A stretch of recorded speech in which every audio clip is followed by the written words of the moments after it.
Welcome to the Map Forward podcast, everyone. As you can see, we've clearly already started the conversation. And welcome to my wonderful guest, my favorite chef in the world, Mikey Eggert. Hey, Mikey, how you doing? Hey Lee, thank you for having me back on. It's such a pleasure. It's clearly it sucks when you and I have a conversation, so this is going to be a clear drag. But let's just try and power our way through it, shall we? Best. It's going to be the low point of the week. It's going to be the hardest for you. That's so. How have you been? I've been good. Luckily, pretty much skating on the outside of this whole pandemic, and like for myself personally, I've been okay. But yeah, Good. kind of just voyeuristically watching what the fuck is going on around the world and kind of take it all in, and it's pretty ridiculous, really. Feels like we're living in a novel, doesn't it? Yeah, it does, and not the greatest one. A few of the lead characters could change. Like you guys have got an absolute muppet in charge over there who I have a bit of trouble getting on board with. We don't have the greatest leaders here either. Who knows? Maybe it's going to be one of those fantastic ones that sort of has a great ending where one rides in on a horse. Maybe the Prime Minister of New Zealand will save us all. Oh, I would love that. I would love that. She's such a badass. Just for the record, most of the countries that are doing the best at this all have female leaders. Just wanted to put that out there. Yeah, I mean, look, it's definitely some horrible male leaders in the world. I think it's an empathy. I don't think empathy has got to be massive at this time for everything, and community, and also shelving your bravado and ego and all those things that a lot of males who find power have a lot of trouble with. Mm-hmm. And not to turn this into like a sexist debate, but let's just talk about how great Jacinta is and focus she really on that. She really is. She's a fantastic leader. Yeah. Oh, yeah. And, when we talk about like leading by example, she's a prime minister who's sitting there doing Instagram lives with people in her pajamas after she's put her baby to sleep. That's it. And I think when there's something as catastrophic as we're seeing at the moment, people really appreciate that genuine kind of leadership. There's nothing false about her. There's nothing kind of contrived. She's just doing what she does because she does it, and people really embrace that. People feel comforted by that. Well, I do anyway. I do too, yeah. So, I feel like I'm jealous of New Zealand for the first time ever. I mean, and they don't have a lot going for them, Not even for their lamb. No, not their lambs, or their All Blacks, or their everything else they're great at that we pretend that we're better at. The Russell Crowe that we've claimed. They can keep Russell Crowe. Crowded House. We'll take the Finns. They can have Russell. But no, look, I think they've got a fantastic Prime Minister, and I'm quite envious. And I wish she was in charge of Australia because, I think if she had a bigger country to direct, she could have more power on the world. So let's hope she gets a bigger platform and she gets more power, because I think it's a great thing for the world.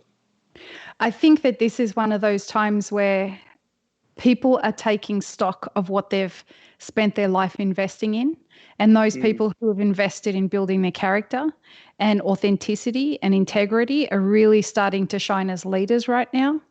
Yeah, I mean, I think anytime there's hardship, there's always a real division, and you see those kind of pirates and people that are just there, these sort of buccaneer types that are just trying to make a buck out of devastation, and then you see other people who are like taking a restock and looking at what they do and how they help, and people that I really like the movement of looking after one another and community. And you see in really tough times, people pull together, and barriers and other things that become superficial just kind of go by the wayside. And then people actually do things that are genuine and pure, and I think that's the only way to come through a pandemic, with some integrity and being able to look at yourself in the mirror. I don't want to be a grave robber. So. I mean, it's a time, I keep saying this is my like catchphrase during this. It's a time to grow heart muscles, right? That you never knew that you didn't have. Yeah, it's a nice way to put it. And, I think if more people did that, then we would see less of this, as a negative. And I think coming out of it, we might see some real positives. But we'll wait and see. It's a choose your own adventure right now. It really is.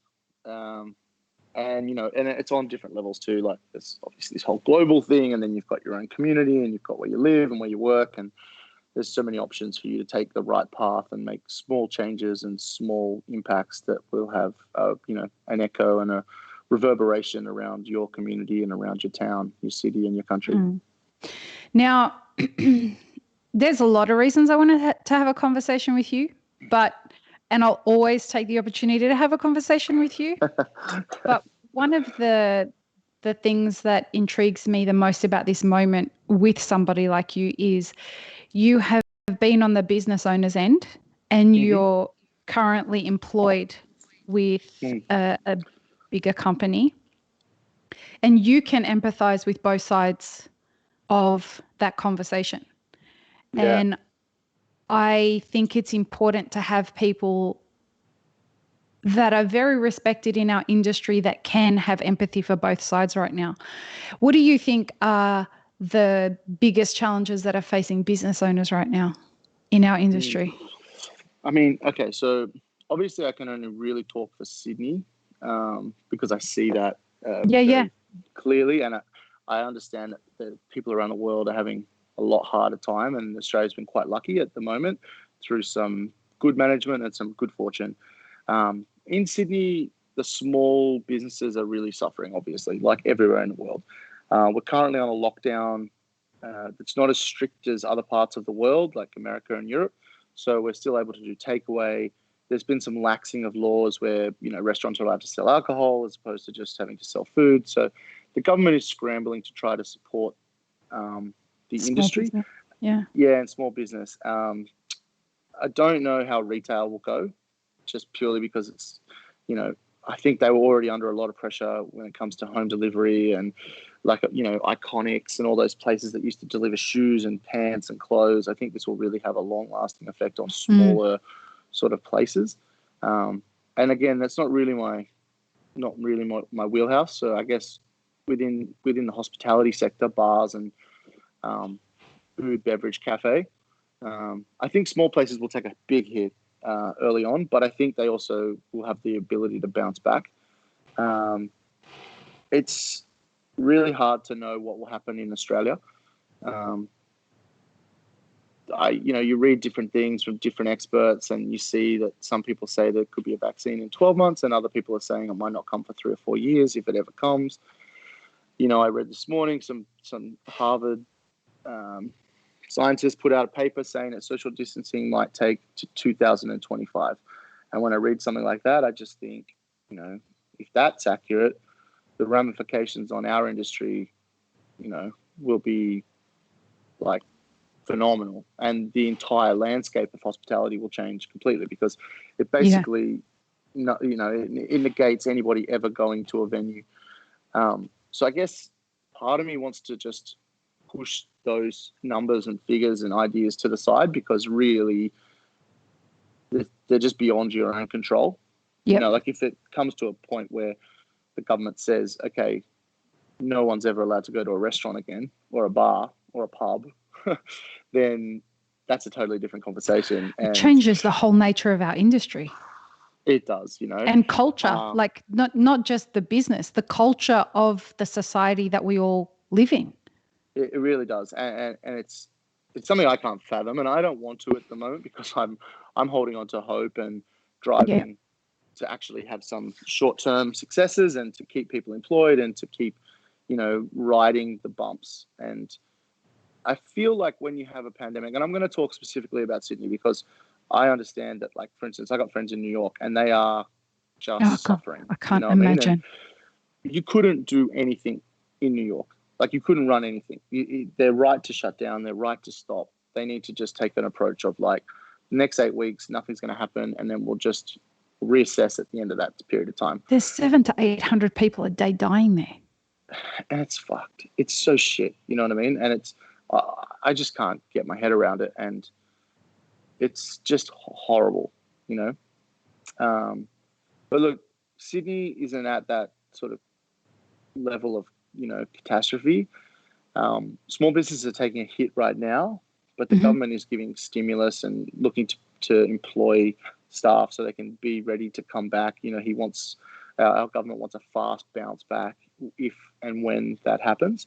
So, I mean, all I can really do is focus on if we are going to get a bounce back. As I said, if it's 2025 before social distancing goes, then this conversation's it's a whole different thing. Yeah. But you know, like I've been really inspired and motivated and impressed and super proud of so many venues in Sydney at all different levels that have really adapted, modified what they do, you know, have ridden out the bumps, have stayed positive, have built that community focus, and have really, you know, done everything in their power to stay afloat, to fight. You know, you see people like Sixpenny, one of the greatest restaurants in the country, some of the best food, doing fine dining, and all of a sudden now they're doing a bakery on the weekends. And, you know, you see it down in Melbourne with Ben Shuri, who runs Attica, and, you know, he does Attica at home, and he's kept his staff employed. And there's a mountain of people doing that have all just adapted really quickly, on their feet, on the fly, you know, with basically the biggest motivation that I see from all of my friends that are doing that is for their staff, you know. And again, it's that word we use, empathy. You know, they're not in a position like New York where they just have to close the doors, and so they're fighting to stay open. And I know it doesn't apply to everybody, and not every venue can do it. And this is definitely not not saying that the people that are fighting are doing better than the people that are closing. Certain circumstances, you just need to close. Certain business models, you know, there's just no way around certain things. But I think you'll see in Sydney, more and more people will come back in the next couple of weeks and be offering new things. People always respond differently in a crisis when there's pressures, and, you know, and this is like a very traumatic experience, and trauma has a way of dealing with your own soul. And I think it's fine for people to take their own approach. And some people, you know, stand straight up, meet it head on and fight through it. And they probably make a lot of mistakes, but they get there, you know, to the right goal. Other people need to get out and take stock and sit back and think about what they're doing. Other people are calculated. Some people are careless. Like, I think it's all fine. I think trauma is a fucked up thing, and whatever you need to do to get through that is fine. But I'm really proud and really motivated and really inspired by the people that are fighting and that have taken stock, or that have carelessly, you know, thrown themselves into the fire and just trying to do anything they can to make their staff a living and to keep their businesses afloat. I think that, you know, small businesses are so vulnerable at the best of times. When you have this pressure and this, you know, trauma on you, I think the best just rise to the top. And I think you'll see that super creative people, super driven people with great work ethics, people with, you know, empathy, and people with passion, and people that care will fight through this, and they will come out the other side. Fuck, Mikey, we don't know anyone like that. I don't know. It's they're the people that really inspire me, you know. Like, I really love those people, and you're one of them, dude. No. I'm in envy of a lot of them. You know, I think they're really, really powerful. I think, ladies and gentlemen, one of the most humble people you will ever meet in the hospitality industry. I mean, you know all about it. I mean, you're not running a business right now, but you are. The people around you are looking to you for leadership right now. Oh, look, I've spent my entire career working without money and without customers, so this is my wheelhouse. You know, I'm in my element. You know. I was saying, you know, I was saying to someone the other day, this is the first time in my life I feel like I belong. Yeah, this is it. You know, like, I'm socially awkward. I sit on my own most of the time. Exactly. I like to stay home. This is my jam. That's it. You know, not communicating with people. That's perfect for me. That's just like absolutely me. I'm at the top of my game right now. You know. The only difference between you and I is I've spent the last 6 weeks in pajamas and you've spent it in an apron. Yeah, I mean, look, I'm not saying I haven't had pajamas on underneath my apron, but no one knows. It's nice, you know, we get to play horribly offensive music that normal customers wouldn't like, and we get to drink coffee in the kitchen, and, you know, like, there's a trade-off. Like, I mean, so where I'm working, where we're running, is still running as a takeaway venue, and we adapted on the fly, and it was very much a, just get it done mentality, and we flipped the venue in under 12 hours to turn it into a takeaway joint. Oh, and what does that involve? Can you talk about that? Yeah, of course. Well, it was very last minute, so it was like originally we were just packing it up like everyone else because the government was kind of fear mongering and it was like really pushing towards a lockdown, and we were looking like we were going to go into a similar state as other countries where it was going to be like 28 days or whatever they decided. And so they put enough social distancing restrictions and all this stuff on the business that we couldn't have anyone in the business. And so Maryvale as a group just decided that, along with pretty much every other business in Australia, that it was better just to close the doors and suspend trade because you don't have any option, And you don't have any credible information. Like at that point, you're like, yeah. We don't. Number one, we don't want to put anyone in danger, and we don't know how much danger you're putting anyone in, right? It is, and it's funny. Like, it seems to be the last thing that I always talk about and think about, but really, it should be at the front of the conversation. Is that all of your staff, all of these people that are putting themselves in danger, and I think once you start to get to terms with that element as well, it makes the decision really clear, and it's one of the things that also makes people who are adapting and staying afloat so impressive, that they're doing it with consideration to their staff, building structures and putting in place different sorts of modes of delivery and pickup and takeaway. And it's not just the stuff they make, it's also the supply chain, right? Oh, yeah. Producers and all of that. So we went into shutdown along with everyone in Sydney. We packed up the whole venue, we packed away all the furniture, we wrapped up all the plates. We did everything you do. If you've ever worked in hospitality, you know what it's like if you need to pack up a venue or close a venue. And I've been lucky enough in business to run enough restaurants into the ground that I know exactly how to pack up a restaurant. So it was just like, you had it on lock. Business. That's it. It's been 12 months, time to close, it's,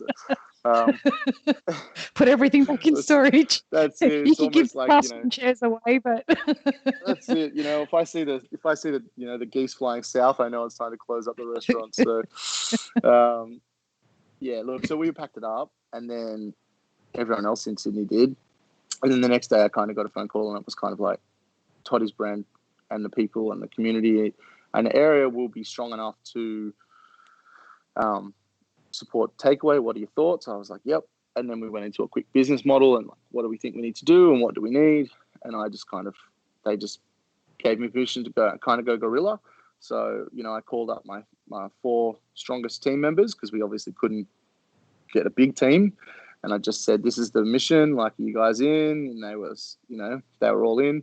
So we came in and we, set the kitchen back up, and the supply chain is where it got really difficult because we're trying to write a menu for takeaway based on supplies that we assumed that we could get.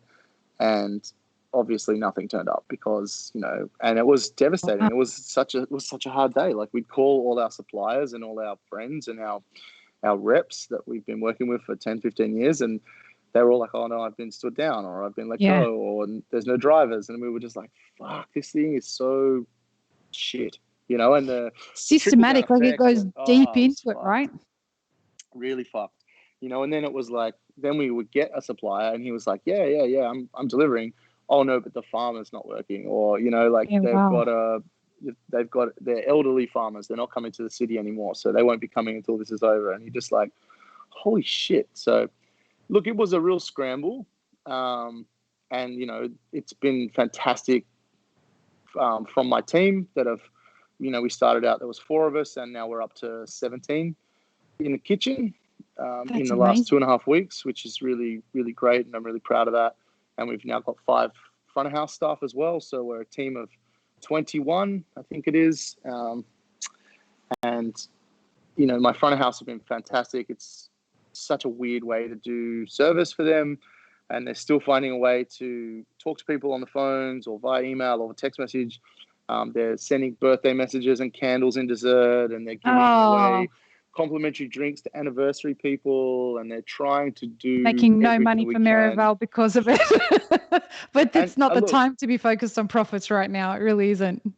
So I had one-on-one meeting with Justin, and and we are the only venue in Maryvale that's running. Everything else is shut. Really? We're the only venue that's running. And the one message that he said was, "This is not about making money. This is about making jobs."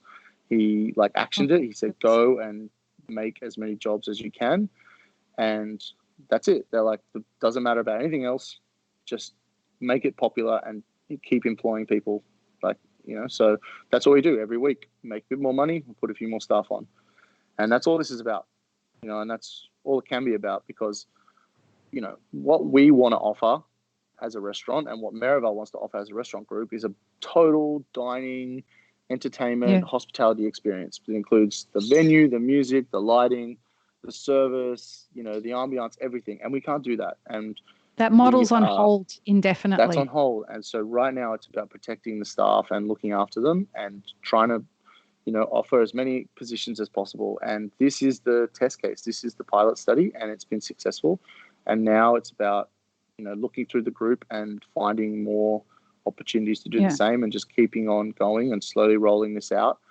At the same time, we've been doing a Maryvale at home, which is Toddy's is part of. So they picked a few of their stronger brands, and they're trying to do a pre-prepared meal that you make at home. Oh, cool.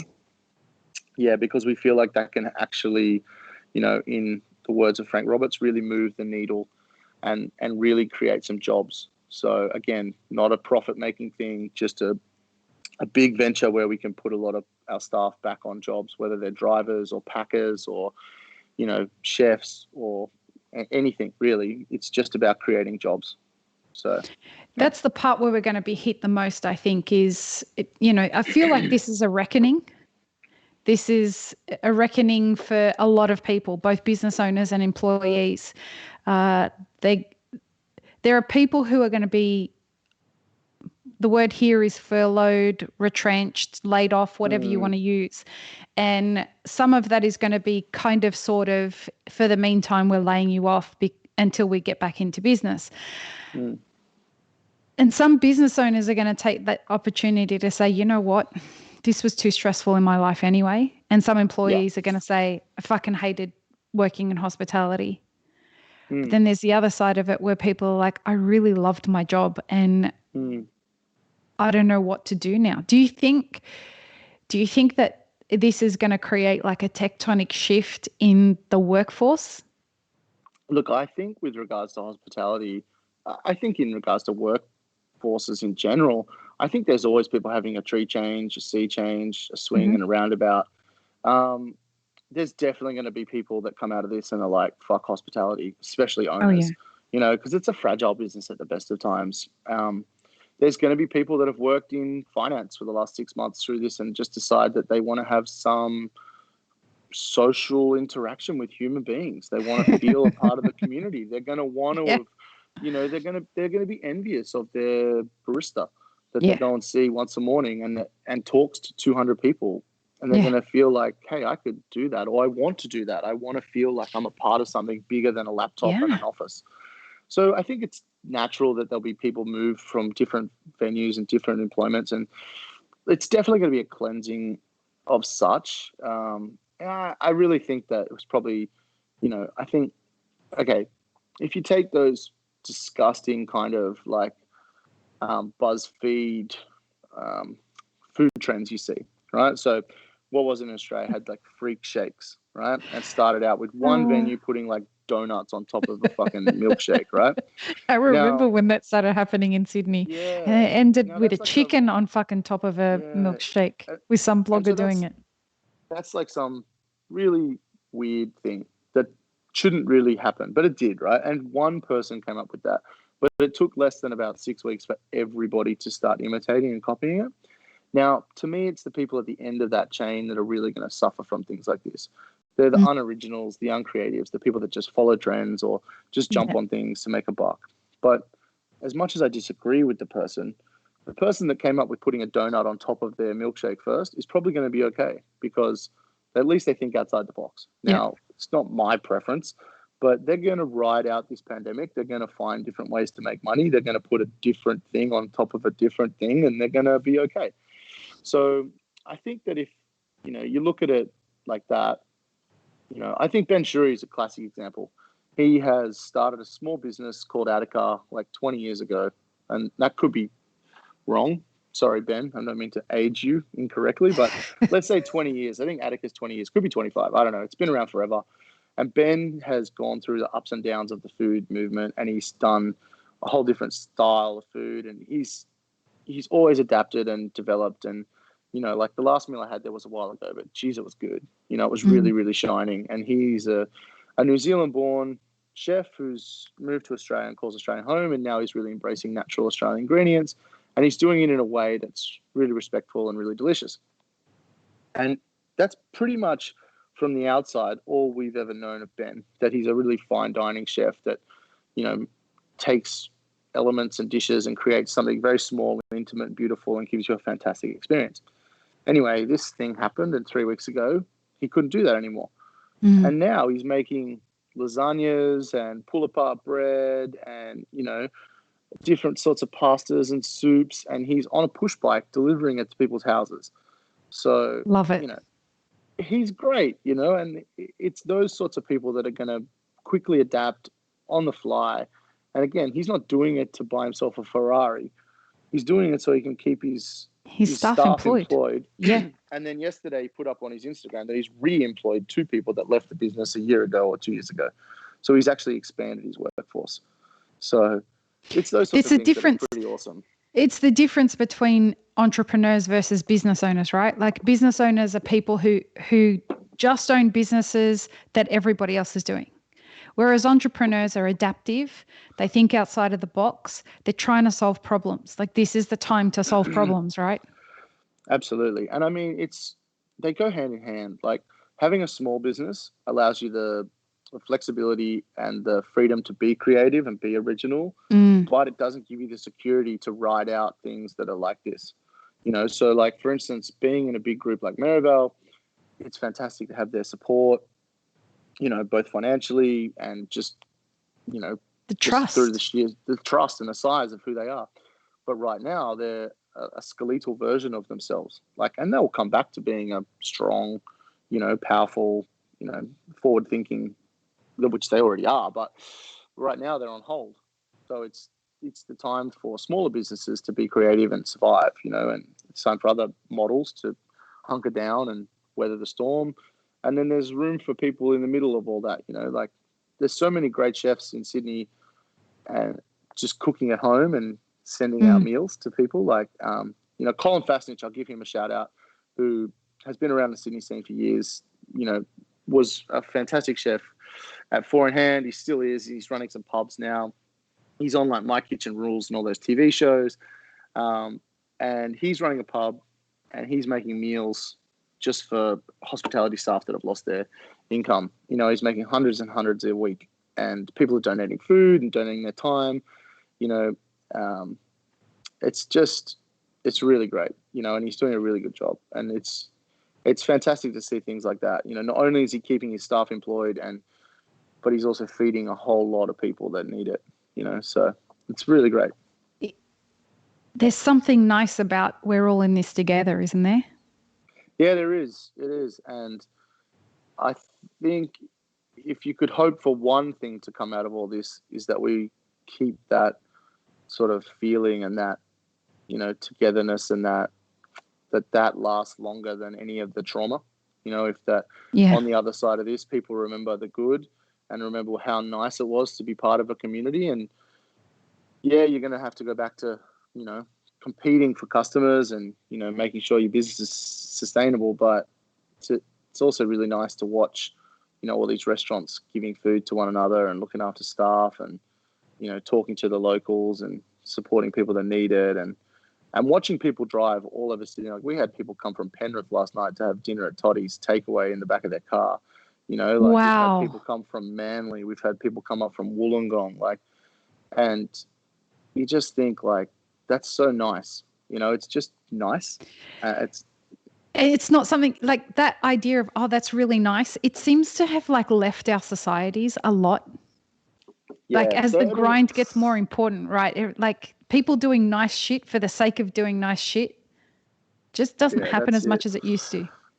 And stepping outside of your own little circle and just looking around yourself and going, okay, like, I mean, and I'm guilty of it all the time. You think about yourself and how you can, where you're at, and I think part of that whole, being super self-conscious of, am I happy? Am I healthy? Mm, Am I doing this? Am I doing this? And sometimes, even though you're doing that for the best intentions, you don't think about, is the person next to me okay? Are they happy? yeah. Is the restaurant down the road doing all right? Is the cafe up the street okay? Is the boutique, barber doing all right? Like, how can we as a community keep everybody healthy and happy? And it is a big challenge, and it is harder to contemplate that because it's so much easier just to be like, okay, well, I've been to the gym 3 times this week and I've eaten healthy and Yeah. I've had a day off and I went to the beach so I'm in a good space, but how to take that approach and apply it to others and community is a lot harder. Again, I'm going to go back to it. That's why we need people like Jacinta, because she's a leader, and leaders are the people that drive those feelings and drive that power through a community. And, one of the biggest things in this world is we are lacking great leadership when it comes to political movements. And it's one of the things that, if on the other side of this we got a few more, then that'd be fantastic, because people will follow and will be part of movements, but you do need leaders. Like, leaders Yeah. are important. It She, has been throughout all of history. she's the thing that was so powerful about her was she gave people permission to focus on empathy and family and safety and all of that kind of stuff. Whereas the other kind of leader is focusing on, we got to get the economy back. We got to get shit Yeah, moving. yeah. She just turned around and said, you're the most important thing to me as a leader right now. Your safety is the most important thing. We have to protect each other. Mm. So let's all stay home for to protect each other, which drives this like deeper kind of thing into the culture of a society, right? You want to I belong think to a so. society that gives a fuck about each other. Yeah, and I'm part of the hospitality community, and I've always been an advocate for the fact that, like, hospitality means looking after your customer and your staff, Mm, and I think it's just an extension of that, and we have a great focus, like all the people I work with, and it's why I love my front of house staff. And the moment I have 3 great ones, Jake and Luke and Robin, and they're fantastic. Like, the care and the love they give to the customers, and it's trying times for them because they want to do more but they can't. But it's so nice to work with people that have that caring approach and have that, really beautiful soul and that nice approach to. your staff trying to So have I've got, conversations with you right yeah, now. people, yeah. You're Well, not trying to like the stick your restaurant's finger up starting your to nose. the restaurant's starting to wake up, so there's people here now. So, Hi, but team. it's nice to have those. Yeah, they'll be in. They'll be making noise soon. There'll be delivery That's drivers. There'll fine. be all the usual things. We do podcasts. Um, People talking in the background these days is just the way that it works. I mean, you got to it adapt, right? has We're to here be for like, months. That's I'm lucky the, to not be locked in my house. I'm not going to complain about a few general managers whistling and singing and making coffees. they'll they'll start rapping the Jay-Z Black album in a second. Yeah. You might have to get the beat ready. Like, just. Hey, so going back to what you were talking about, I feel Yeah. like I know you don't like talking about you, but people like you are really important when it comes to leadership in our industry because you take the idea of things like legacy and the way that you affect people and the way that you influence people really seriously.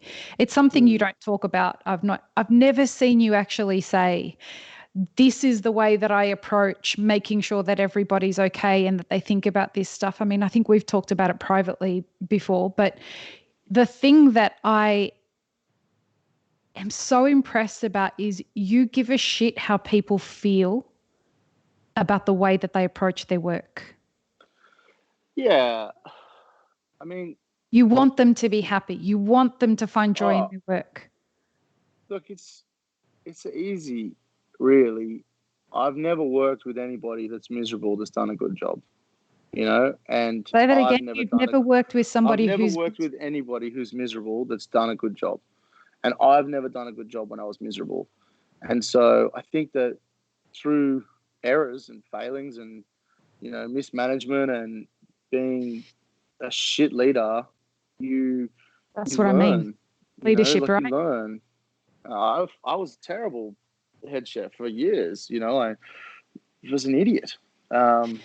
Because we've all seen those kitchens and cafes and whatnot where like people throwing hot pans across the kitchen and knives across the kitchen and all that crazy shit. Like let's not pretend it happens. No, it still happens. I've done it. It doesn't get you anywhere. It just does nothing but break people. If you think that breaking people is how you get the most out of them, you're wrong. If you want staff to give their best, to love their job, to be a part of your mission and your journey, you have to embrace them for their pros and their cons, and you have to try to get the best and the most out of them. And you have to find a way to do that makes them happy and makes them feel like they're part of something more than putting on an apron, putting on some chef shoes and standing in a kitchen for 12 hours. You want them to love their job. You want them to love their team. My team are a family here. We're super proud of it. We do like 5,000 covers a week. We run 7 days, lunch and dinner. And I think we've had 3 people quit in 14 months. And we have 26 people on staff in the kitchen, and we've lost 3. And I'm really proud of that. I don't mind any of the other stuff. It's all good, but I love that they all want to do their hours together and then socialize on the weekend. Yeah. I love that they text each other constantly as a group chat. I love that they're friends. Yeah. I love that we took people from all parts of the world and Australia, and they've all become, great friends, love this place, love the venue, and they were demoralized when we had to close it. And then the minute I gave them a call and said, are you interested in coming? And it's going to be really hard and it might be fucked and it might not work. Are you thinking, would you consider? They all jumped at the opportunity. And the ones that, aren't lucky enough to be able to be employed yet have been in helping or making staff meal or coming to family meal because they want to be a part of this team. And purpose is like such a big fucking deal right now, isn't it? It is, and they own this place. Like this is their restaurant and, they built it up. I don't do anything. You know what I mean? Hold up. Sorry, sir. No, it's not. It's like, okay, Mikey, stop talking for a second. Just stop talking for a second. This is exactly what I mean for anyone who's listening about leadership. Like a leader is somebody who puts everybody else to the front and they're happy to take a step back. Ladies and gentlemen, Mikey Eggert, like this is the perfect example. I get it. Blah, blah, blah. Do all the work. You do nothing. Anyway, you just show up, put on an apron and do nothing, right? Sometimes I don't even show up. Yeah, that's right. You're such a shit person. You never turn up to work. You don't know how to cook. You're an asshole, blah, blah, blah. Look, anyway. It's taken me a long time to get to, it's taken me a very long time to get to that mindset and to get control of my emotions and my ego and all the other things that get in the way of you being a normal human. And it took to the point where I was like, and I won't use the word because I've used it on the podcast last time. You can do it. Like, let's just make it a ritual. So I had a really good hard look at myself and I was being a complete cunt at work. Yeah. And then I was thinking, I'm not a cunt outside of work. So what the fuck is putting on an apron and turning me into a cunt for? I was the same as a barista. The word now. And I just was like, I noticed. Nice and fun and friendly and people like me. And then I go to work and I just become a You're dickhead. An asshole. And I was like, why am I doing that? So I just stopped. And it wasn't that easy, but that was the mindset. And it basically went, okay, why am I doing that? If I was a dickhead outside of work, then that's fine. And there are people that are dickheads all the time. We choose not to work with them. But you're not. And that's the important thing about this. Like getting to a point where, look, Renee did it too. Remember, I think he talked about it in his documentary, how he had to learn how to not treat people the way that he was treating them. The important thing about it is like, getting to become a successful person, getting to become a nice person, getting to become someone who lives life with purpose and knows how to do hard things, it's a journey, man. Like you have to It is. be an asshole to learn how to not be an asshole.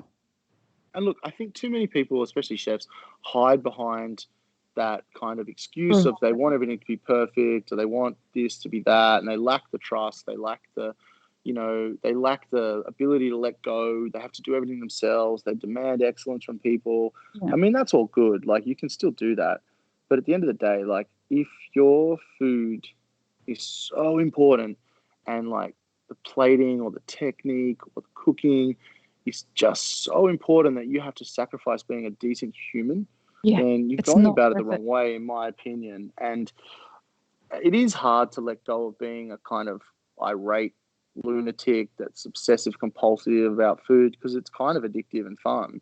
But you'll see that it kind of is. Like, it really kind of is. It's kind of addictive and fun to be a dictator and an asshole. Like, it is. Like, I'm not going to lie. Like, it's it's kind of addictive and fun to rule the land.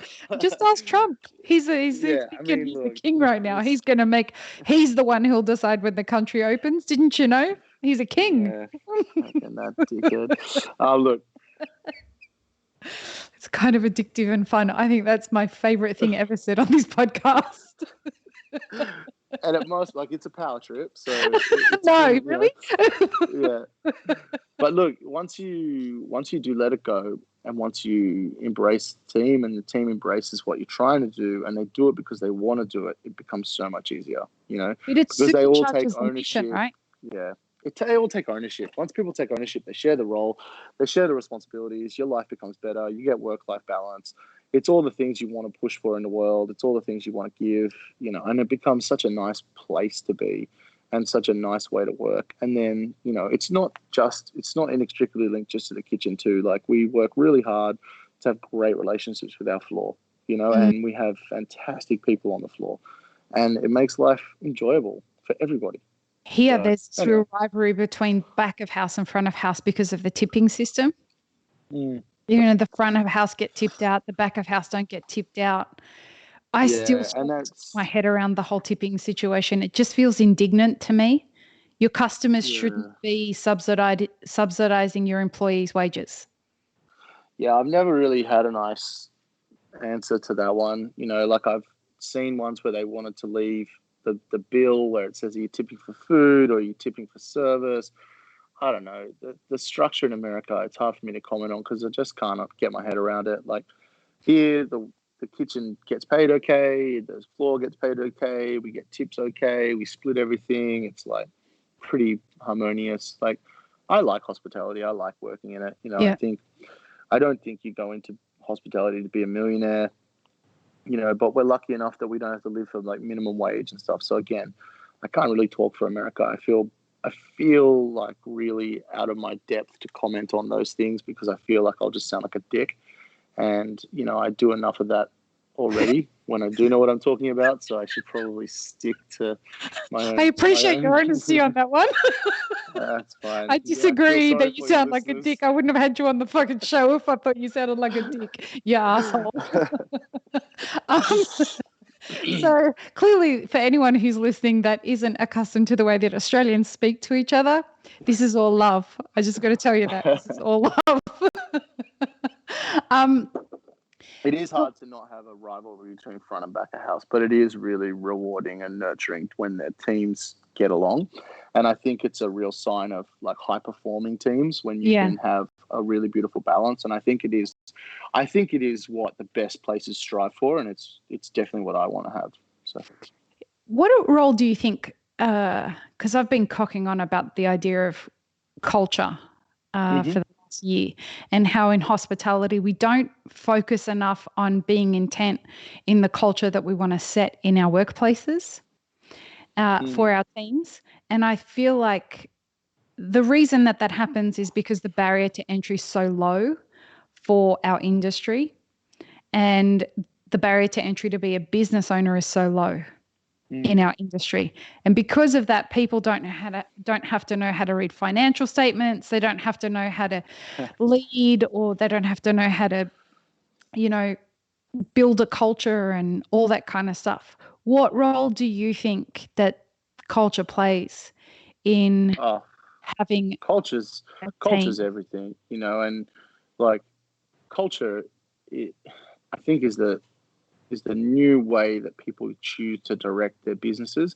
And I think you've seen it, like it started like, well, for me, like I first started seeing it when you hear about culture in sporting teams, and the really, really high performing teams had this really good culture, and it was led from the top down, and it was driven into the young players, and, everyone had to buy into the culture, and everyone had to, be a part of the culture. And then the flow-on effect was you saw these champion teams that had great culture and that, had great success and also had stability because people didn't want to leave, so it was a really good kind of the Broncos synergy. Coach was big on that. Who was the Wayne Bennett? Wayne Bennett. I read his autobiography. He was really, really big on that. Yeah. And also like the All Blacks from New Zealand, like they're super successful, high-performing team, all about culture, you know what I mean? Yeah. And conversely, you see these other teams that are just year in, year out, just an absolute debacle with, scandal after scandal after scandal or whatever, and their culture is fucked, with drinking and gambling and drugs and all the other pitfalls that young, stupid people with money fall into. Yep. And, I think businesses are the same. I think if you have a strong culture, if you have a respectful culture, and if you have having a culture at all, or having a vision or having a direction in your business just puts you apart from other people that just open a space, and it becomes more than just unlocking a front door and walking in and trying to count the money at the end of the night.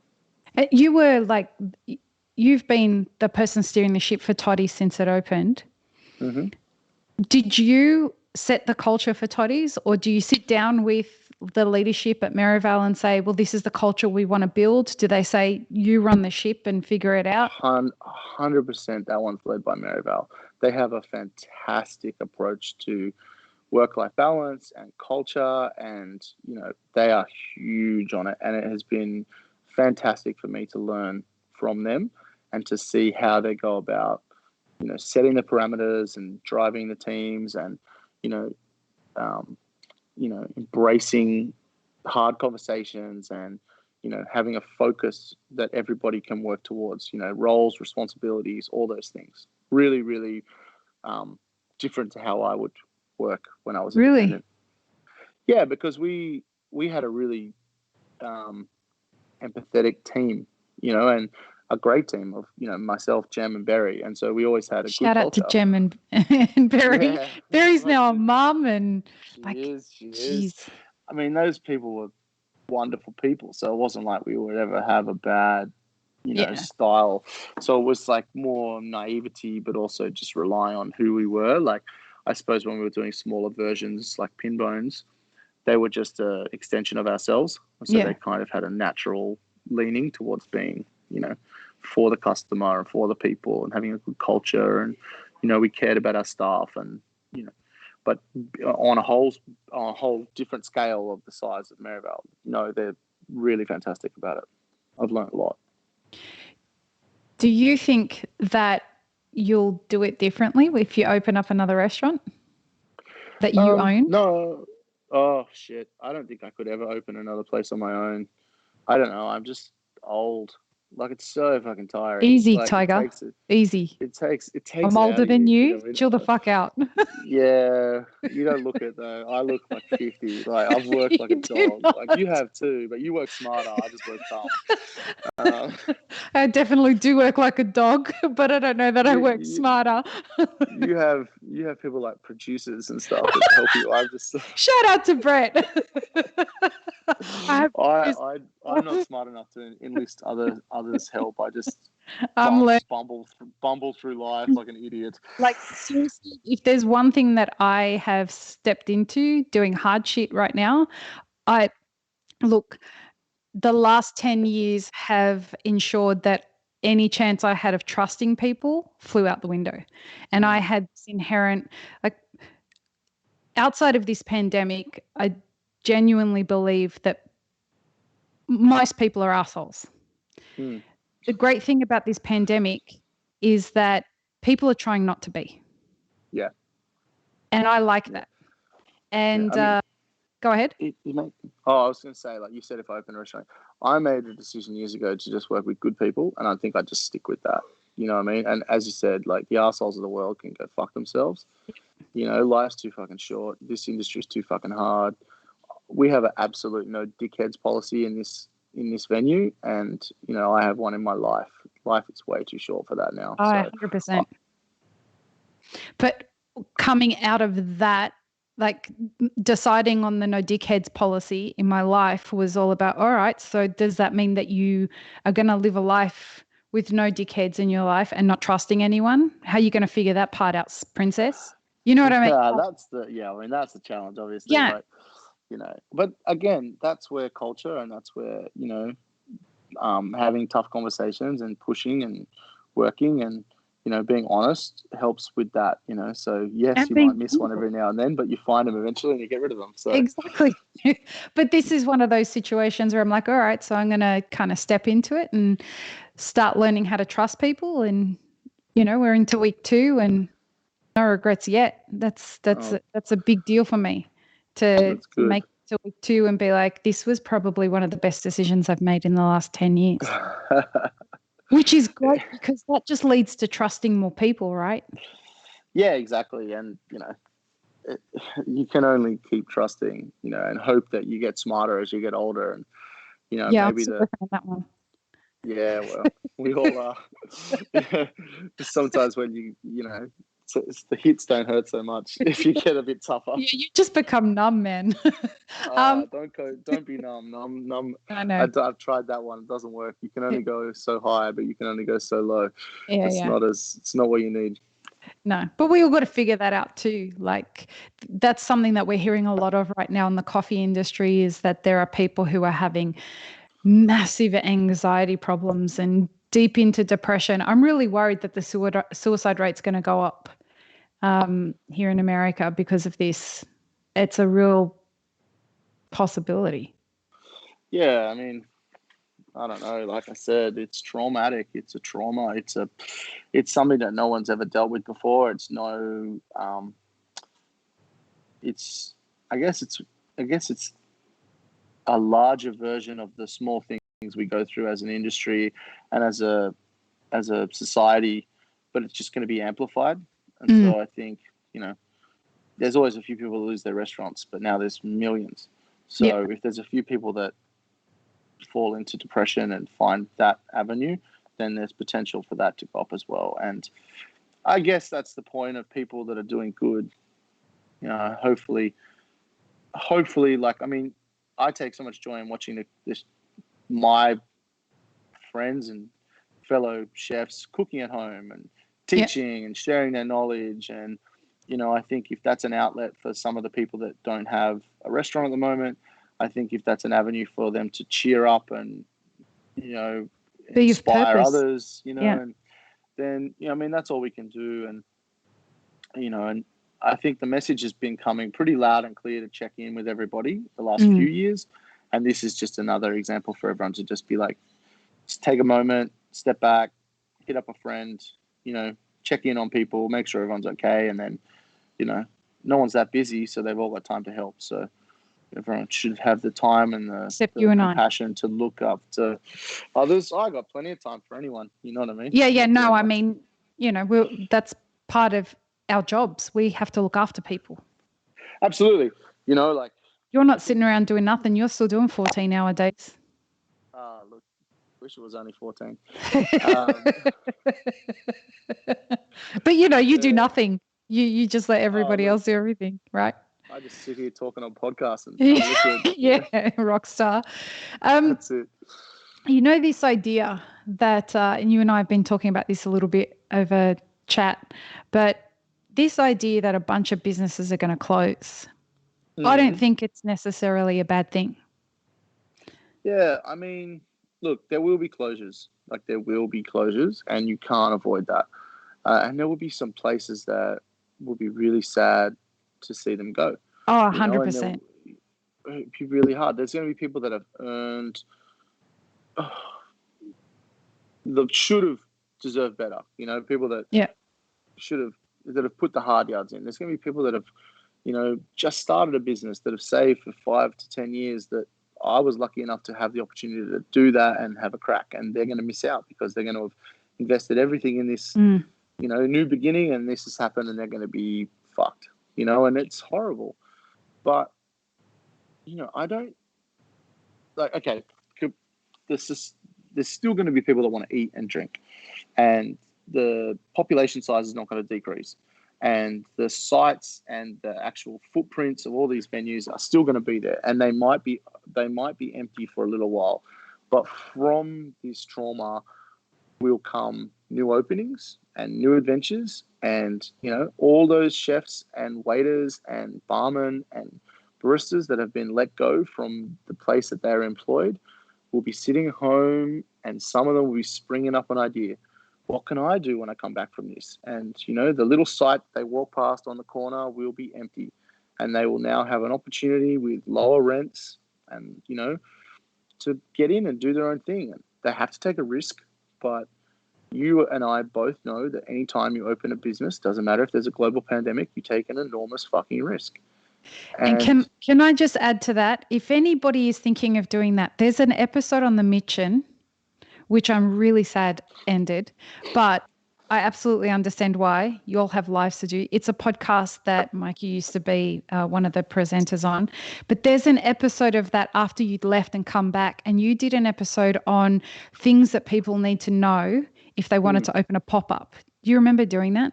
Yeah. That was, and look, I recommend that to all my clients.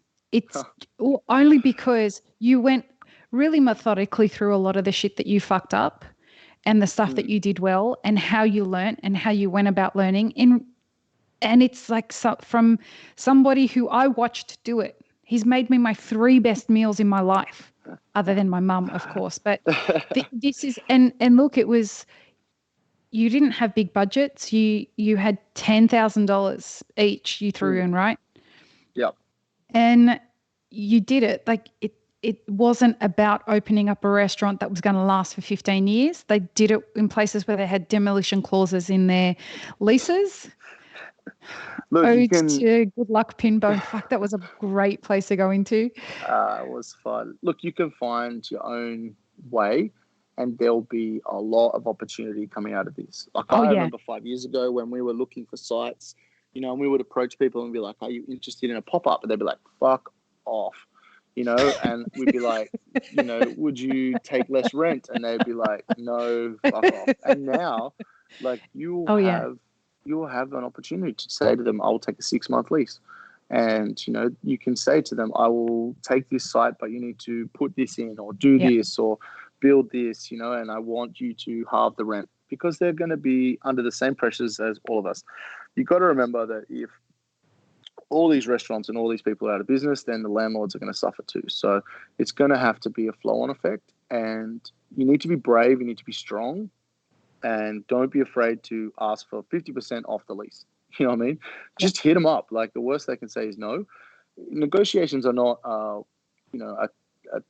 a 2-option conversation. Like, they don't say we want 75,000 a year. You say 50, and then you go no, and then that's it. Like, they say 75, you say 35, they say 65, you say 55, you both sit on 60 and you're happy. Like, just keep going back and forth and sit on your number if you want to. Like, but anyway, we're not debating how to get a lease. But it is definitely this is an opportunity. There's going to be losses, but this is a huge opportunity. Like, this is something that if you've thought about, dreamt about, or wondered about, or if you've never done it before, start thinking about it, because, take inspiration from the people that have been creative and original and diverse, and take that approach into your own small business. And it doesn't have to be anything, but like, you could be the only person in Sydney that just does a chai cafe, or you could be the only person that just does muffins, and I don't know, some shit. I have no original ideas left. I'm all out. But you will We're have also some, tired and you know, exhausted and working many, many hours a day and trying to keep a but business alive. but this is the point. Like, I've had my day of doing all the weird, fun, creative things. Like, I'm past that to a degree. Like, I still love being creative, and I still love working with my team, and I still love doing my own thing. But the days of coming up with random things like Good Luck Pinbone, or doing some fucked up brunch thing that just messed everybody's life up, but it was fun. I'm not going to do that anymore. So Well, somebody else can take the reins, and there's it's opportunities for everybody. it's definitely like when they say what doesn't kill you makes you stronger. I just want everyone to pause on that because that's not true. Like No, it there are definitely makes you some fucking tired. exactly like choose your battles, choose the Mm, things that you decide to invest into your time and your energy and your blood and sweat and tears because I promise you it wears you down. It puts you in a hole that you're the one who has to climb out of, whether it be mm, a stress hole, an emotional hole, a financial hole, whatever it is, you are the one that has to climb out of that. And no one's going to be around to help you uh, if that happens. And so you might be financially incredibly successful from a venture, but the blood, sweat, and tears, you have to recover from that. And if you don't know yeah. how to, it can really break you. Yeah. I mean, I would say budget for nobody being there to help you out. Yeah. And then when you do get the angels, just be happy with the little extra support, because there are some phenomenal people out there that will, Oh, yeah. be around for you. And I've been lucky enough to have lots of them. And, I'm very thankful for those people. But I 100% agree with your decision. Really, really fight for what's worth fighting for, and don't Yeah. fight over the other things, because, it's a tough fight. It's a hard fight. But I mean, I would 100% back people to do it. I think before this pandemic, I would have been the first person in Sydney to say to young people, don't Yeah. open your own place right now. Like, don't do It's it. It's too fucked. saturated. Just wait. Like, same Just thing. wait. But now, on the other Different side of story. this, if you are looking to make a mark, if you're willing to do something that hasn't been just done to death, don't open a burger joint. You know what I mean? Like, don't come at me with, the same, fucking unpolished wooden fucking cafe, with hanging plants from IKEA. Like, don't do that. Like, we've all seen that shit a million times, Don't do it. Like, come up with your own thing, and then put it out there, and people will respond. Man, that cafe design, like, honestly, It's just so fucking overdone. it's so bad, and But like, then I on the feel other for the side, people that did it well originally, and then everyone just copied it. the Mark Dundons It's, of the world, the Seven Seeds, oh, and they just did like, it fuck really, me. really well. But then everyone copies them. It's the same as that donut on top of a milkshake thing. The No, first person that does it does really well, and mm, like you got to be all right. Good on them for thinking about something that people want. We wouldn't eat it, mm, but they thought of something that people want. And then everyone runs it into the ground. But and this is the difference between entrepreneurs and business owners, right? yeah, The the one thing I would caution to anyone who's listened to this conversation and saying, well, awesome, Mikey said I should go do it. I'm going to go do it. Please learn how to read financial statements, oh fuck yeah, understand what leadership is, know how to speak to an accountant and find an mm, accountant first. Like, understand what kind of culture you want to have relationships with people. Like, there is so much more to building a business than just a fucking mm. great idea. Absolutely. And I would say to talk to some of your old employers as well. Yeah. Like, go and talk to the people Mentors that and have stuff. been big on your career. And if you don't have anyone that you're close enough to talk to, then you might not have the training.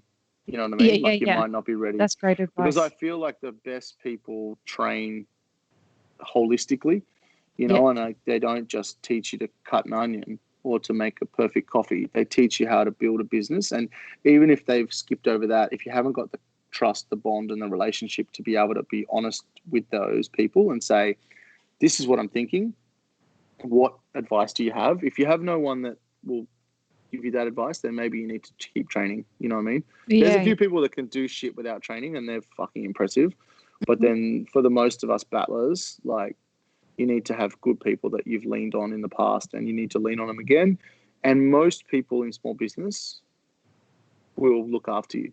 There's Oh, not a threat of competition. Like, any of my chefs or waiters or anyone can come to me and I'll tell them anything, anything they want, because I don't care if they're opening next door. Business is business, and popular is popular, and there's enough people in the world, in every city, in every country, in every town, for every venue. Like, it's about doing a good job. Like, nothing should be threatening. Like, my big problem with what's going on right now in the saturation, not right now, before this, is that there were businesses that were open that had no business being open. I want everyone to be successful, but when you're opening and you've got a bottomless pit and you don't know what the fuck you're doing, but you're taking business from somebody who actually does know how to run a restaurant, who actually does know how to run a cafe, and you're just someone who's come in and thought, well, I've got nothing to do with my money. I'm just going to see what it's like to run a restaurant. Yeah. You've actually endangered the livelihood of businesses that are going to remain after you've realized that there's about 3% profit in doing what you're doing, so it's no fucking point anyway. Yeah, like, it's a tough one. I feel like sometimes I see people who are really talented and they're like far better chefs than me, or, their food's great or their cocktails are great, but the business doesn't do well. And there's always a reason, I think, and I know this, and I'm not saying this, I'm not being arrogant at all. I know this because I failed so many times.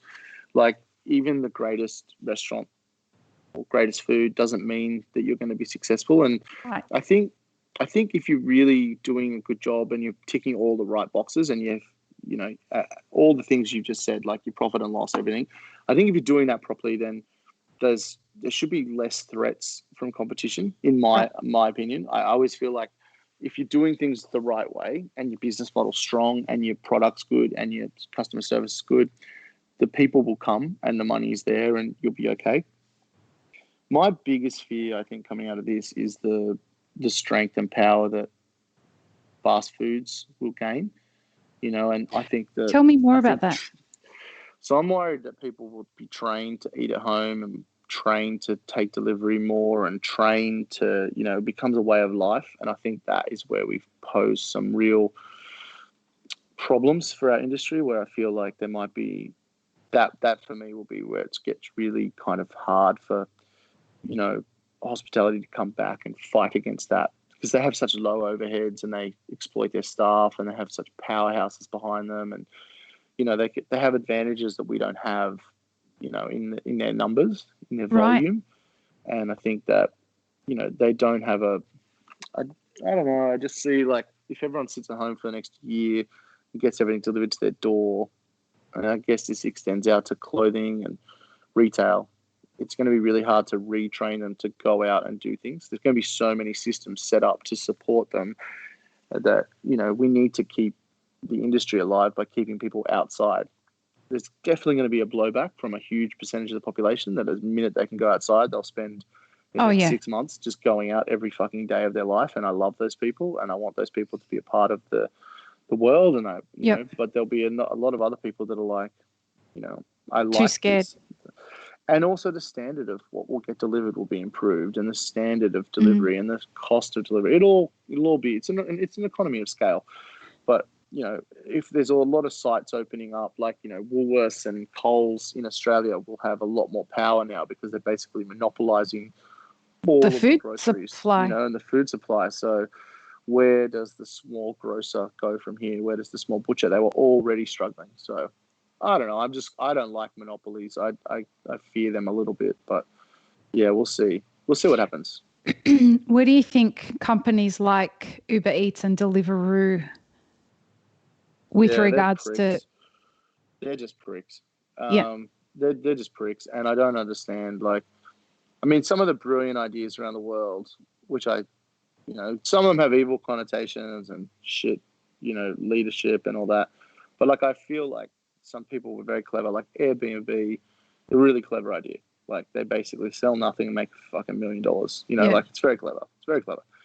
Uber was a very clever originally, and I was okay with it, you know, and I didn't like, I'm only talking for Sydney, but like Sydney taxis, you know, were just retarded. Like, I also, you can't say that word. We're really, really bad. Like, we're really Well, bad. We're you really can say bad. the Like, C word, but you can't say the R yeah, word. but I It's don't want to we offend live in a anybody, weird you know. fucking. I shouldn't use that word. Anyway, they were just so bad. They exploited customers. They were terrible. They were useless. They didn't do anything. So I was all My for family Uber, business was you in know. taxis, and I totally get it. And Yeah. but the whole industry was decimated because of Uber Eats. Sorry, And I because of didn't, what's the other one? Uber. yeah, Uber. And I didn't mind that too much because they could have easily adapted. They could have grown. They could have Yeah. done their own version. They could have been better for the customer, but they weren't. But as far as Uber Eats goes, Deliveroo, Menu Log, all those guys, they're gougers. You know, they're exploitative. Like, I don't see any advantage in them at the moment. They're just like, you know, they're grave robbers. You know, they're just picking at the carcasses of restaurants, taking a little bit. They're not giving anything back. I don't see. Would have been a time when they could have. This would have been the time for them to have built some goodwill with the industry, and Yeah, they fucked it. they did. And I mean, it will only take one initiative or one other platform to come through that undercuts them, and they'll be gone. You know, like if someone else comes through and says, look, we'll take 5%, we're offering nothing except the website, which is a stack of percentage for doing fuck all. Yeah. You know, like they don't pay the drivers, like they make a fortune. But yeah, restaurants will be very keen to get rid of them. Just right now, they can't. Do you know Almond Bar? Yes. So Carol and Sharon are really good Mm-hmm. friends of mine, and they got rid of Uber Eats and Deliveroo, and there was a big deal made of it in the press because, you know, they did it. You know, they had to hold their breath when they did it because what the big problem was that no one was coming to eat in the restaurant anymore, Mm. and everyone was getting takeout. But they're gouging 30% through Uber Eats Oh, from the bill. yeah, at least. Restaurants don't make No, those kinds of margins. no one's got. Like That's the people are thing. Like, deluded if they think that a restaurant's got 30% no, on every meal free to give to a fucking delivery company. and no one will pay if you put the prices up by 20%, like No. to cover that. So it's look, you're treading water. It's a non-sustainable practice.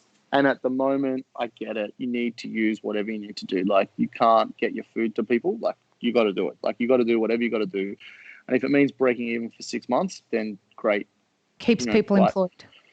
that's the most important thing. This is a different world. This is a different time to talk about that.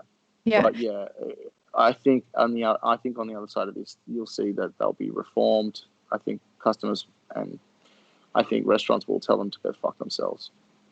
How are you guys finding that customers are responding to what you're doing? I'm seeing all the stuff that you're posting on Instagram, and it's So just look, so fun. we live in a bit of a bubble. Bondi people are Yeah, let's just say awesome. they You know live in the what I mean? nicer part of town. Um, My old hood. they're super supportive, you know, and they love They've got the money to do toddies, it. you know. They love toddies, like they love it. They've shown for 14 months that they'll come rain, hail, or shine. Yeah. And so we were hopeful that they would get behind coming to pick up delivery. And man, like we can't do any more people. Like we're What are so you lucky. offering? Like, What do you got? How have you changed the so menu? we just went with things that we knew would travel well, but it's basically very similar. We added a couple of new additions that we thought might be nice because it's obviously going to be more of a family style thing. So we just, you know, offered a couple of things for kids and stuff like that. But basically, it's a very similar menu because we really wanted people to have a creature comfort, something they knew to, something they could draw on a fond memory. You know, like so many people have connotations of sitting outside under the olive trees, drinking Negronis in the sun and eating the food and the antipasti that we were like, well, if we can bring a little bit of that into their house, then, you know, they'll love it. And we love doing it. So, but yeah, we're at pretty much capacity every night, Shit. which is fucking awesome, you know. And as I said, we feel really, really honored and really lucky. And we're working really hard to not fuck it up. So, Are you worried that you'll fuck it up? oh, Yes, but that's probably just my weird dictatorship anxiety, like I have God, I'm learning some 100%. shit about you. I have 100% faith in my team. Like I Just not really in do. yourself and the Like, tyrant that you no, are. yeah, well, I've fucking failed enough to know that I can't be trusted. But we all have. I have absolute, like, complicit faith in them and their skills and their abilities. Like, I work with them because I love them, and I work with them because they do a great job. Where I really struggle with takeaway, and where I guess this plays into my own persona, is that the inability to know how the guest is having their experience, and not being able to fix anything in real time. I think what makes me a good chef and what sets me apart from others, definitely not my skills, definitely not my cooking, any of that, but one of the things that I really hold tight to, is I will try to fix any situation instantaneously to make people happy and to, help my customer out and make sure they have a great experience. And I can't do that with takeaway, and it kind of irks me a little bit. So it's this kind of like driving in the dark, don't know what's happening, so yeah. That's the anxiety Anyway, to get over takeaway coffees. yes. If someone walks away, I can't ask them if they enjoyed it so that I can figure out if I need to give them another coffee to make it better. Well, that's it. And like when you drink coffee through plastic cups, it just tastes like shit, right? Yeah. And so it doesn't matter who made the coffee and what beans you used, or, when the roast was, or how good the milk was. The minute you drink it through that little plastic hole, it just tastes like a fucking asshole, right? Like, it's gross and it's useless. And I'm paranoid that food will be the same. Like, if you eat your pasta out of a plastic bucket, does it taste like shit? I don't know. Like, did people get their food, go home and eat it? Did they sit it on the lounge for an hour? Like, I had a friend who used to own a pizzeria, and it used to annoy the fuck out of her when people would take a takeaway pizza. She said, because pizza's not meant to travel. no, It's you're not. meant to eat it. You're meant to eat it in a restaurant, and it used to aggravate her when people would order delivery. I'm like, you understand it. It's like, it's part of the whole pizza thing. It's a part of the culture. And that's what it pissed her off in a big way because of that.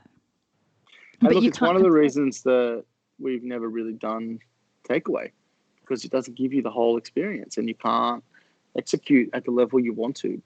But right now is about doing what you can and just getting through. So, yeah. Do you think that if you're here doing this for a year as takeaway, will you have to evolve the way you do it, or do you just evolve the menu?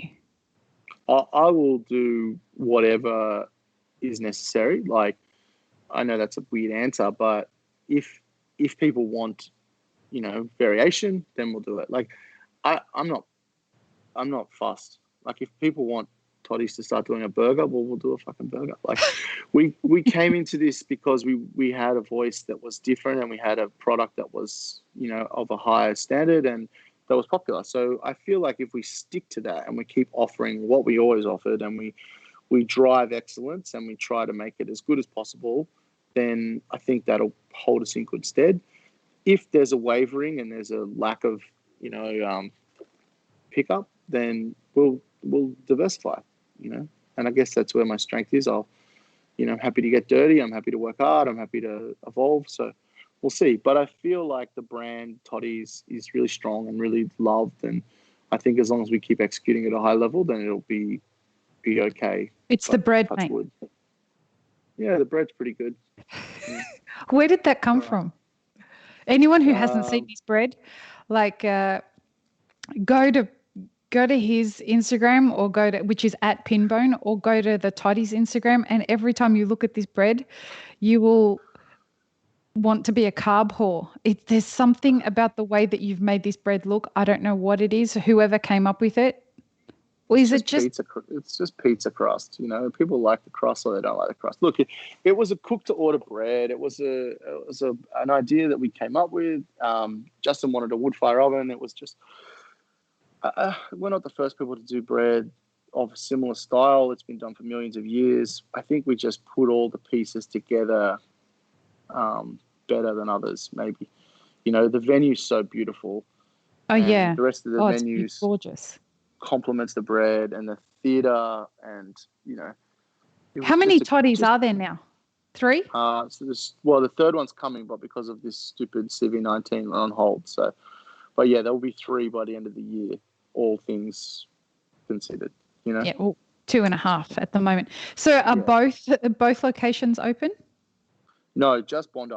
So Bondi is the only place open still within the Maryvale group.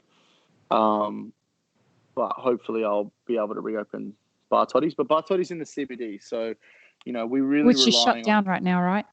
Pretty much, yeah. So we're relying on community, we're relying on locals, we're relying on the goodwill of the people in Bondi. And I think if they reopen the city to a degree, then obviously we'll reopen Bar Toddy's. But as it sits, there's no customers, there's no one there for us, so we're just hanging tight.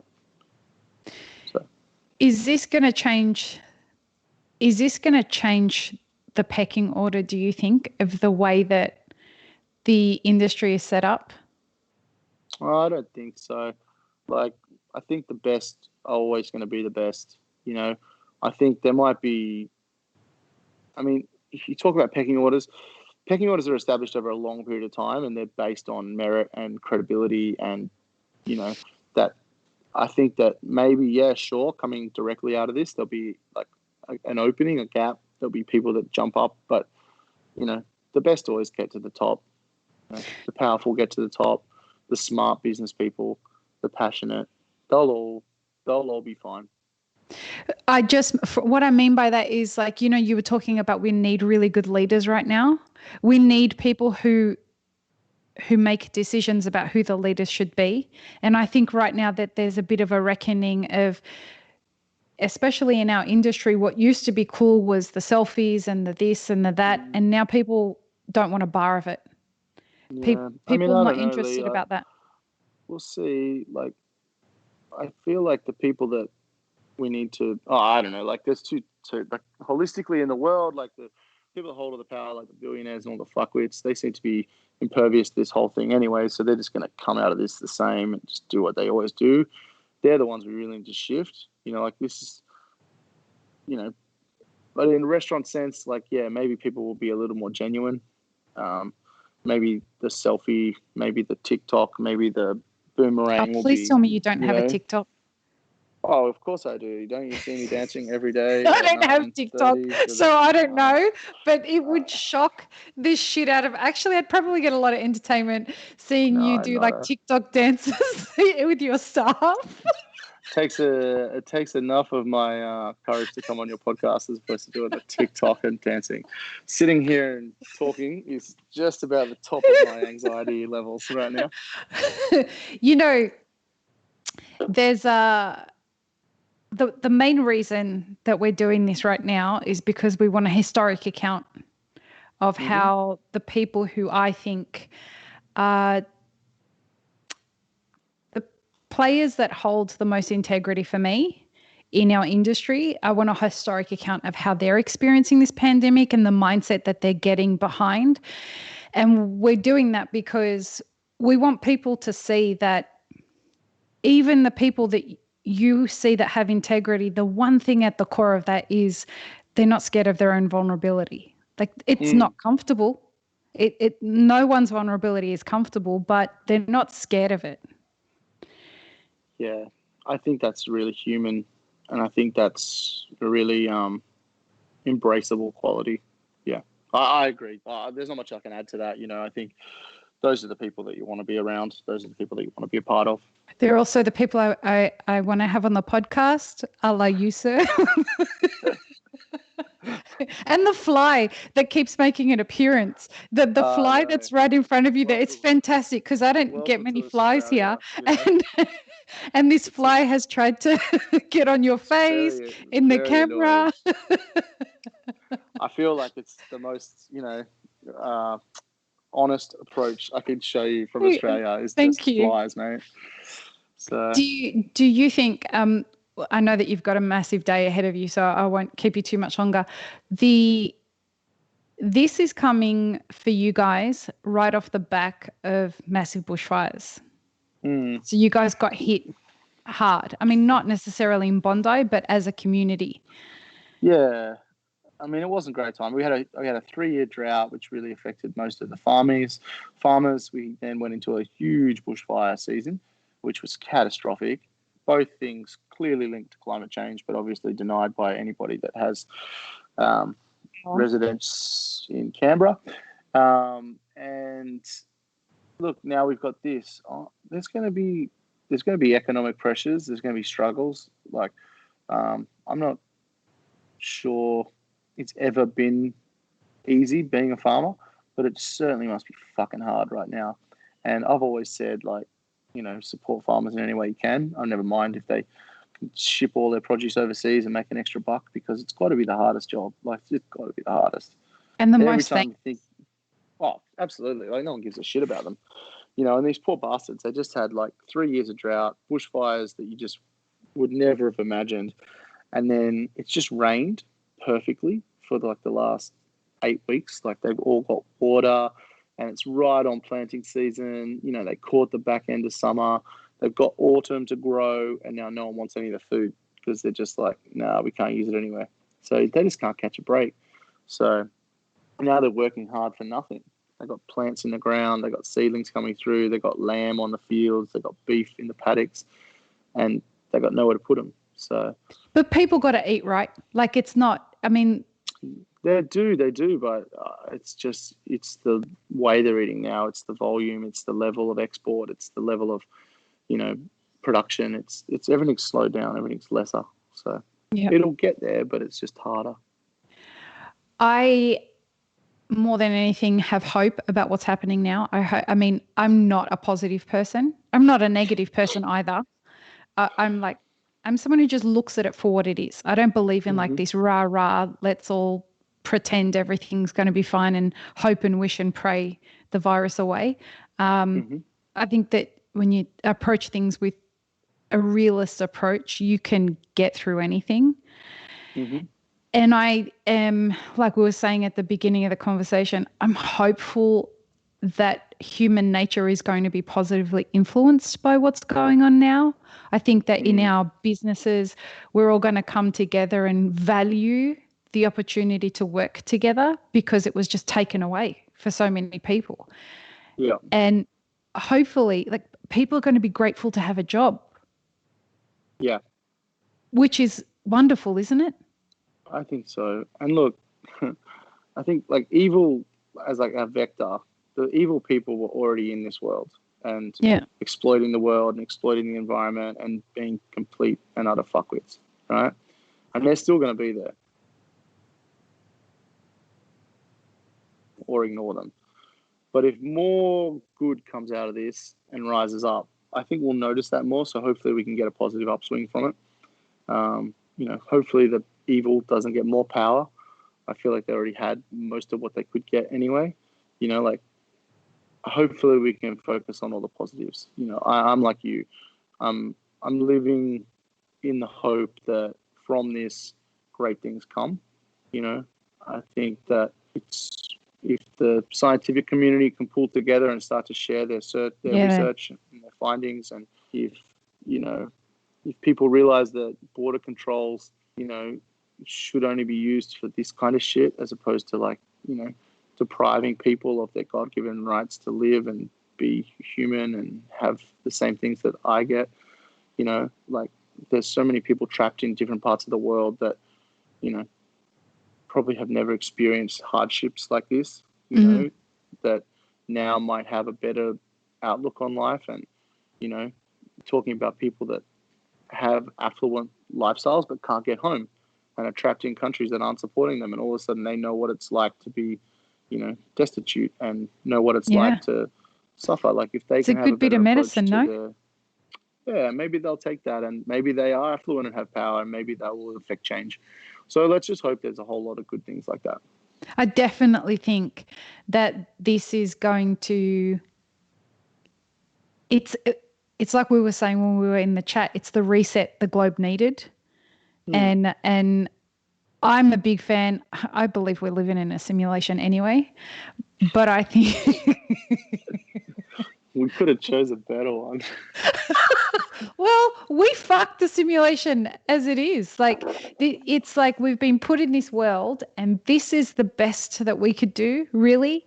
And I think that we've kind of been like, this moment is a reset to say, hey, listen, don't you think you could do better? Don't you think you should want more? We'll just put our hope in player 2 and hope that the next simulation goes well. Well, you build a relationship with the controller. I reckon that's a great place to end this conversation. Build a relationship with the controller. Hey, Sounds before we good to go, me. what's on the menu tonight? So today we're making a mushroom lasagna, which is going to be cool. It's a new addition. Is it vegan? I will be. No, it's not. It's full of cheese and butter because those things are good. There is a beautiful because those things are good. Those things are good, and I'm not going to lie. So there's a beautiful eggplant and chili dish which is vegan that you would love, and there's some lovely roasted broccolini with an almond dressing, which is also very lovely and vegan. And the guys are actually cooking a beautiful spinach and herb sauce, which is also vegan. So plenty for the vegans, but for all those people that look like me who enjoy butter and cheese. There's also plenty of that. Those things are good. They're good. That should be Mikey. Because those things are good. Those are good. They're good. And thanks for your time, man. Thank you very much. Thank you, everyone. I'll see you on the other side of this. I really appreciate everything that you're doing to motivate the underlings that you are leading, because you're teaching them how to get through hardship, and that's a good thing. It's a good life for them to have. One team, one dream. We're all fighting, so it's good to be a part of it. I'm glad that I got the chance. Safe and stay healthy. You're a good human, and we want to keep you around as long as possible. Thank you very much. You're welcome. Peace, love, and peanut butter, everyone. Thank you for tuning in. We'll talk to you soon. Bye.